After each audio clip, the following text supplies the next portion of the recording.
Okay, so our next topic would be Chapter 4, Transportation Sector.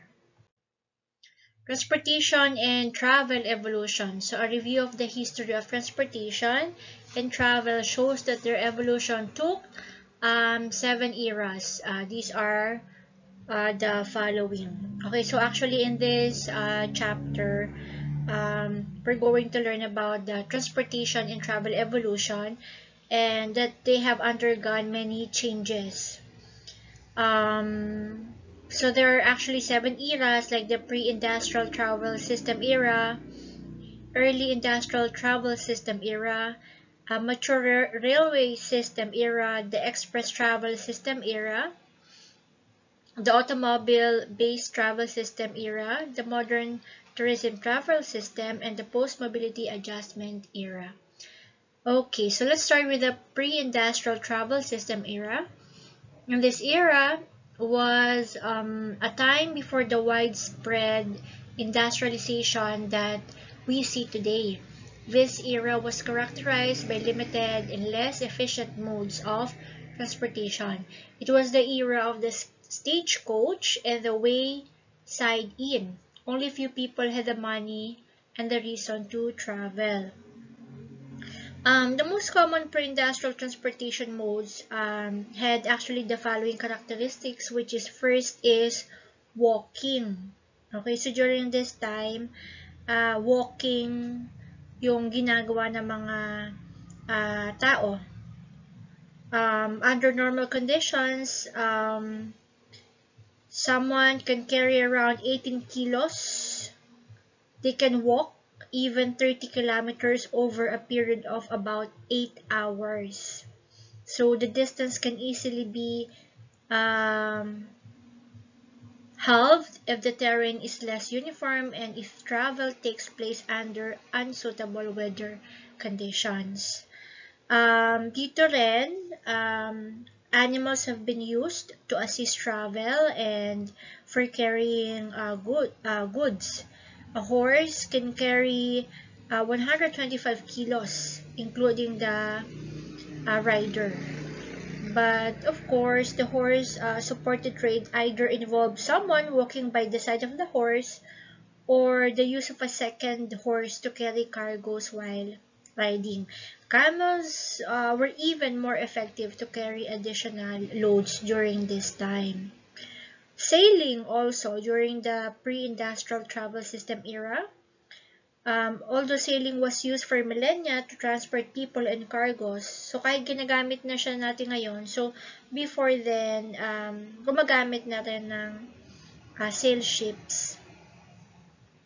But the sail ships that have been used before were not designed for deep sea travel. So hindi yun talagang sa mga malalalim na travel. Next is the early industrial travel system era. Road improvements such as railways, canals, and steamship services were brought about due to rapid industrialization and advances in transportation technology. Okay, so mali yung spelling natin ng technology. Common carriers came into existence and began to offer regularly scheduled transportation services. Okay, so dito, nagkaroon na ng road improvements. So, yung travel became a little bit easier as compared to pre-industrial travel system era. And some carriers have been developed or made and ginagamit na siya for regular transportation services. And since meron ng rapid industrialization, so people now have money. Okay, so kumbaga, when it comes to the economy, so okay na siya, nag-improve na rin yung living ng mga tao. Mature railway system era. This era was characterized by railways which expanded their operations by running hotels and providing other travel-related services. Railways began to market their services more aggressively. Travel agencies and tour companies were formed. More people traveled in this era than the previous one. During this time also, si Thomas Cook, an innovator in this field during this era, began his company's activities in the UK in 1840. Okay, next is express travel system era. Express service increase. Trains and other forms of transportation did not stop at every station or terminal, but only at the major ones. Okay, kasi express, so medyo mabilis kasi to. This increased the speed of travel and encouraged more travel than before. Next is automobile-based travel system era, which spanned from the 1920s to 1974, was a transformative period in transportation history. During this era, the privately owned automobile gained significant influence, particularly in North America and Europe. Here, this influence um, of the privately owned automobile was enhanced in North America and Europe from the 1920s onward. Car ownership boomed in North America. Motorways, interstate highways, and other trunk highways were developed in the latter half of this era, which from 1920 to 1974. The automobile was predominant over other travel modes from 1920 to 1945. Alright, so next is the modern tourism travel system era. The automobile-based travel system era, which spanned from the 1920s to 1974, was a transformative period in transportation history. During this era, the privately owned automobile gained significant influence, particularly in North America and Europe. So, the period from 1945 to 1974 is known as the modern tourism travel system era. Car ownership continued to grow at a fast rate, mainly at the expense of long-distance rail travel. Mass air travel was another post-World War II occurrence. The introduction of wide-body jets in 1970 greatly increased air travel. The mass tourism philosophy and marketing approaches were prevalent during the 1950s and 1960s. So the last one is the post-mobility adjustment era, began around 1973 to 1974 as a result of the oil embargo generated by the Organization of Petroleum Exporting Countries and the subsequent increase in fuel prices. This era was marked by significant changes in travel patterns worldwide due to the energy crisis. So the events of the energy crisis basically changed the travel patterns throughout the world. The present era is one in which travelers continue to look to alternative group-oriented modes of transportation. Alright, so let's go to historical development of the transport system. Desire to travel is stimulated with the improvement in transportation. Before World War I, it took 7 days for travelers to go from coast to coast by steam locomotive. By 1950, travelers could complete the journey in 2.5 days by train. In 1938, an airplane with a speed of 400 miles an hour made possible non-stop coast-to-coast flights of less than 8 hours. In 1950, the travel time from coast to coast was lessened to 4 hours. At present, Concorde can make flight in 2.5 hours. So the history of transportation generally begins from the human era and continues to change over a period of time. And the first means of transportation was actually the foot of human beings. People used to walk very large distances to reach their places earlier. So, naglalakad talaga sila. Okay. Alright, so ito, historical development of the transportation system. So, first column, so we have the year, mode of transport, which have been developed, and the speed, miles per hour. So, basahin nyo na lang. And also this one. So, basahin nyo na lang. I will be sending you a PowerPoint of this without the video. Okay, so now let's move on to the selection of transportation mode. There are many reasons why people select one transportation mode over another for their business and leisure trips. The most common reasons are cost, traveling time, safety, convenience, comfort and availability, frequency of trips, ground services, terminal facilities, and location, status and prestige, and departure and arrival times.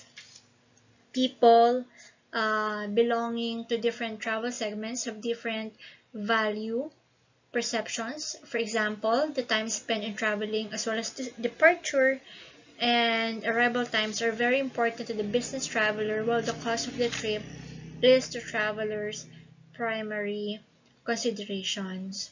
Okay, so when people choose a certain transportation mode, so syempre, there are many factors or things that they have um, to consider. Okay, that must be put into place. So, kagaya nga ng mga nabanggit na yan, cost, traveling, safety, convenience, and so on. So, syempre, it's not only about the price. Minsan naman, the tourists don't care about the price of the transportation or transportation. They don't think about the price, but comfortability is and convenience is actually what matters to them. It has been said also na most of the female they take bus trips, either young or old. And yung mga nagko-cruise naman are generally the retired people. Retired, ibig sabihin of course, they are old na sila and they are stable economically and financially stable. Okay, so travel by train. Train stimulated travel within the United States, Canada, and Europe in the 19th and early 20th centuries. Britain had its organized train tour in 1841 when Thomas Cook organized an excursions between Leicester and Loughborough. In 1851, 3 million Englishmen boarded the train to see the Great Exhibition in London. The train was instrumental in stimulating the development of many seaside resorts in Britain. The popularity of the train actually lasted only for a brief period after World War II, when the automobile began to gain more popularity as a passenger transportation mode. But however, there are many factors why travelers usually select the train as a transportation mode. Okay, so therefore, evident factors actually. So first is the cost or price. Second is the comfort. Third is the safety. And the last one is the ability to see the area where the train is passing. However, it has been said that if it has like advantages, so meron din siyang mga disadvantages. Okay. For example, disadvantages. For example, yung slowness in reaching the destination. Kasi before, mabagal pa kasi yung train. Inflexible departure times. Ibig sabihin, hindi flexible yung departure times. And lack of quality in food services. Okay, so let's move on. Okay, so ito na yung sinabi ko kanina pala. Okay, so meron siyang 4 evident factors: cost, price, comfort, safety, and the ability to see where the train is passing. So, yan yung parang advantages of using the train. Okay, so Tres Grand Vitesse. Ito ay sa Europe. Okay.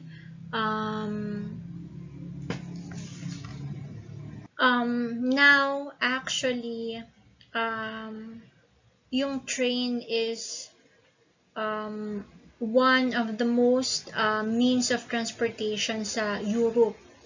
Like, for example, you can travel to different countries in Europe very fast, easily, and very cheap using the train. So travel by ship preceded travel by train, but it was not until the middle of 19th century that travel by ocean liners began to become a prominent. Ocean liners were used to provide an important link to passengers among continents. At present, water transport has two major roles in travel and tourism: ferrying and cruising. Okay, so in 1840, the steamship era began.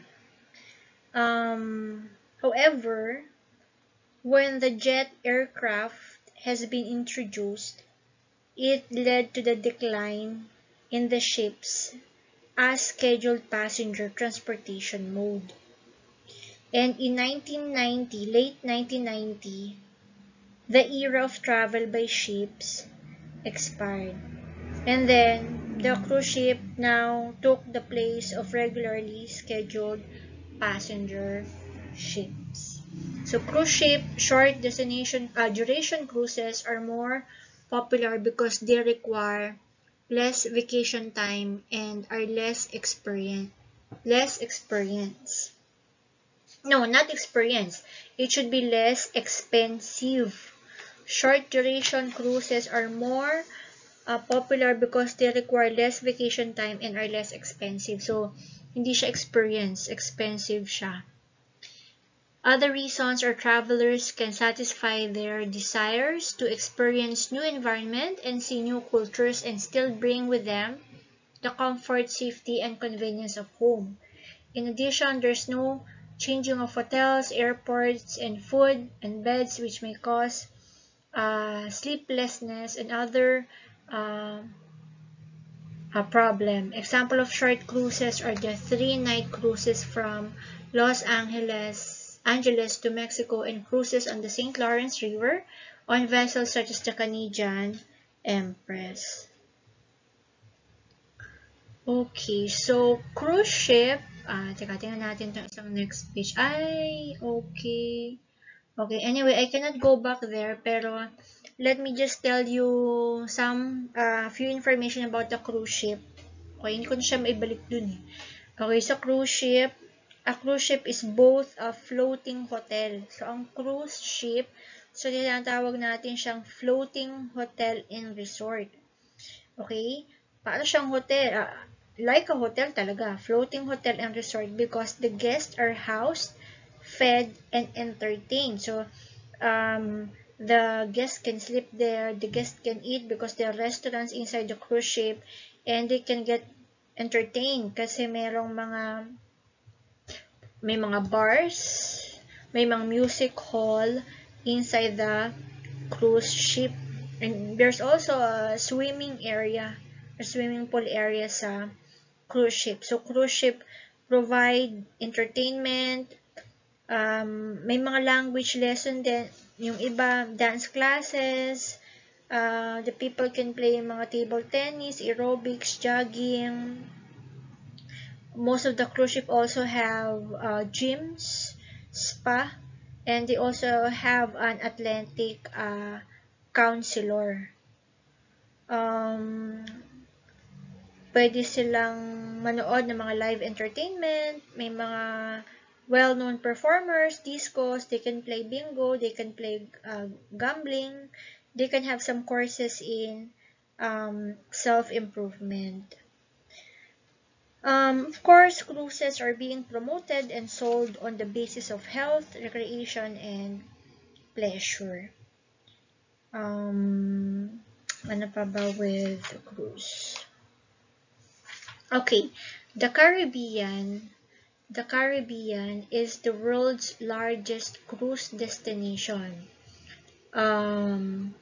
Cruise passengers for destinations with the Caribbean comprise 50% of total visitor arrivals. But other major cruise destinations also include Mediterranean, Scandinavia, Alaska, and the Pacific. For some people, like the younger people, they prefer the 3 to 7 day cruises. So gusto nila medyo matagal yung stay nila sa cruise. For older people naman, they take cruises 7 days or less. Kumbaga mas maiksi lang yung time na gusto nilang magstay sa cruise. And then there are a lot of repeat customers sa cruise. So, for example, na-experience na nila yung fun and enjoyment sa cruise, so they begin to plan again for the next opportunity na makapag-cruise ulit sila. Okay. And of course, the demand for cruising is expected to increase. Alright, next is travel by automobile. The real inventor of the automobile was Karl Benz of Mannheim, Germany. In 1885 to 1886, he combined the bicycle and the internal combustion engine and designed the complete vehicle engine consisting of the engine, chassis, and transmission. Then came Henry Ford, who in 1908 produced his Model T car, built with an assembly technique for mass production. The price of the Model T car decreased from $825 in 1908 to $260 in 1925. The automobile industry grew rapidly. However, it was only after World War II that the popularity of the automobile increased significantly. The introduction of the automobile brought about the decline of the train's popularity in most developed countries. So, kumbaga, medyo hindi na gumagamit ng train yung mga tao nung nagkaroon na ng automobile. But of course, it helps a lot sa tourism because the people can travel individually or they can join a private smaller groups. In North America, ito na yung chief travel mode, yung traveling by automobile. According to the survey, automobile is also the most popular mode of vacation travel because it provides travelers greater freedom in the choice of route, destination, and timing of the journey. Mas less expensive din siya. It is inexpensive when the family travel with the automobile. And of course, it's a convenient form of travel even in the United States. So, dahil nag-increase na yung, nagkaroon ng increase sa growth of car ownership, so nagkaroon na rin ng road improvements. And the automobile also stimulated tourism by creating attractions along tourist routes made accessible by the automobile. So, mas dumami pa yung mga tourism sites. Examples are homes of historical figures, scenic areas, and historic shrines and monuments. Okay, what else with automobile? Okay, so na nag-increase na yung growth ng automobile, nag-increase na rin yung growth ng car rental. So, car rental market in the 1960s and 1970s. Okay, marami na nag-business ng car rental. Actually, the car rental business is a worldwide industry. Kahit naman sa Pilipinas, um, it exists yung mga car rental business. Okay, so travel by bus or motor coach. Bus travel is the most flexible and economical form of transportation. The terms bus o kaya naman coach and motor coach are used interchangeably. So you can say bus, you can say coach, o kaya naman ay motor coach. So ang bus, of course, ang purpose na is to provide a regular schedule of passenger transportation services. And ang iba naman ay nagpo-provide ng mga tour services. The main reasons for selecting bus travel over other modes of travel are convenience and economy. But few people choose the bus for business travel. So it's not really being used for business travel.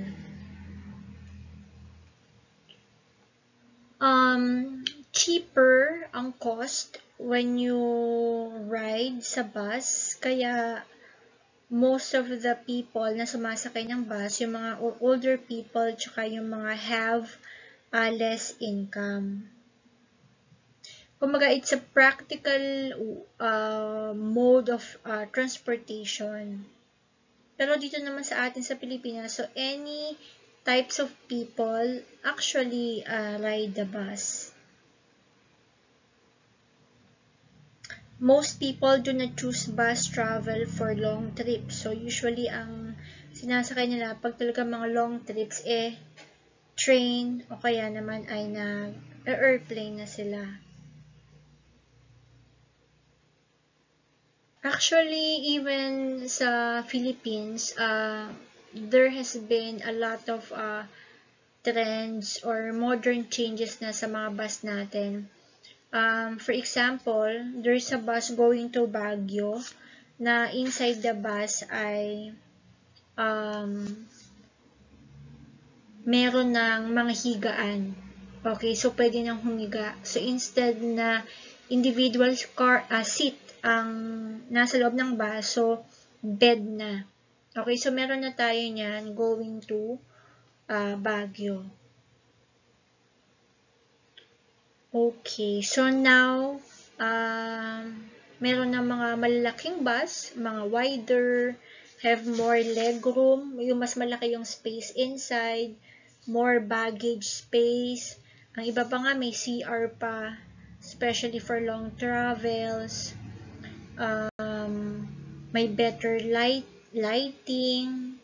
Yan. So there are panoramic view windows. Okay, so next would be the travel by air. Travel by air.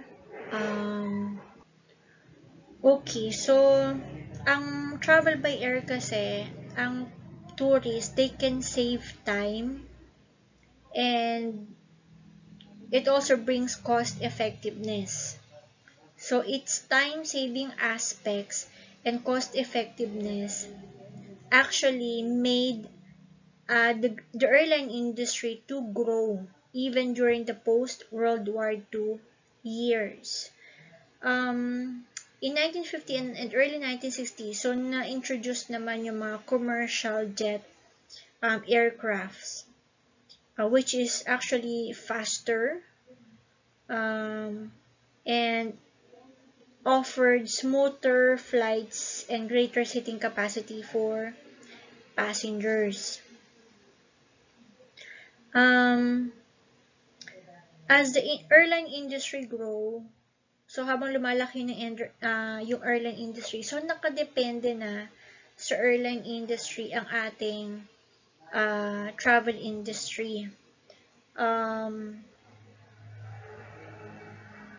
If you remember, during the pandemic, so nagkaroon ng ban, 'di ba? So most of the airlines, they stopped their operations.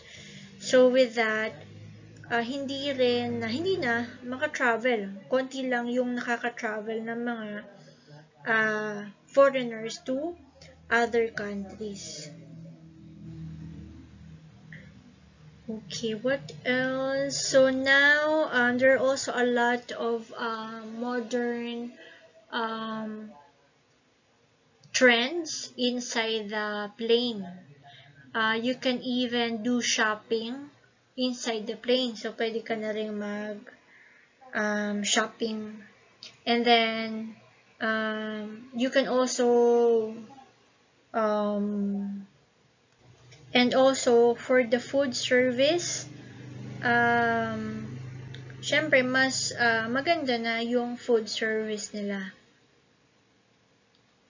Now, meron na rin tayong mga public charter plane na, for example, na who can transfer people or group of people from one place to another as long as they are, like, it's a group na they're going to specific place lang. For example, like what I have said before, yung sa El Nido, so there's an airline na lahat ng sasakay sa plane nila are all going to El Nido. Okay, so airline regulation. So international tourism requires a systems of international air transportation. This system requires negotiations among nations and carriers in the form of bilateral agreements. Overflight privileges must be obtained from all nations over which an airline will cross during international flights. Airlines are or may be assessed overnight charges for the privilege of flying over other nations, including countries which do not have formal diplomatic relations with each other, like Cuba and the United States. Landing rights, fuel purchase agreements, maintenance provisions, and other considerations require bilateral negotiation. Ito kasing airline regulation, these are actually the set of rules created and maintained by aviation authorities. These regulations keep air travel safe and simple for all travelers. So these important rules must be followed by airlines. So kailangan sumunod yung mga airlines with the airline regulation. Airline regulations can be about airline policies or explaining how airlines should approach key areas like tickets, baggage regulations, and more. So at present, it is there is a formal body or organization that regulate air travel. Okay, and it is called the International Civil Aviation Organization, or ICAO. So it's a special agency of the United Nations. The ICAO helps its 191 member states to create shared international standards. And these standards provide the basis for national regulations which are maintained by the Civil Aviation Authority. Okay. Alright, let's move on. Okay, so the Bermuda Agreement established the first worldwide model for future bilateral agreements regarding the exercise of the 8 freedoms of the air. Okay, so these are the 8 freedoms of the air. So basahin na lang yung first 8 freedom. The original 1946 Bermuda Agreement took its name from the island where UK and US transport officials met to negotiate a new intergovernmental air services agreement between Britain and the United States. That agreement, which was highly restrictive at the insistence of the British negotiators, who feared that giving in to US demands for a free-for-all would lead to then financially and operationally superior US airlines' total domination of the global air transport industry, was the first bilateral services agreement. So ito yung parang naging blueprint, yung first service agreement, yung blueprint for all subsequent services agreement. Okay, so what does Bermuda Agreement entail?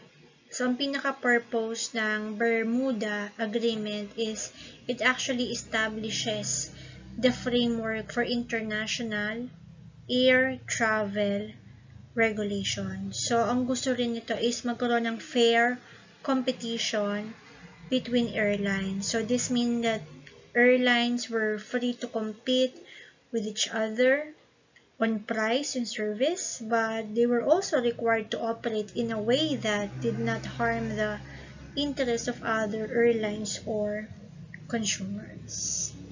Okay, so yan, basahin nyo na lang yan. Alright, so that's all for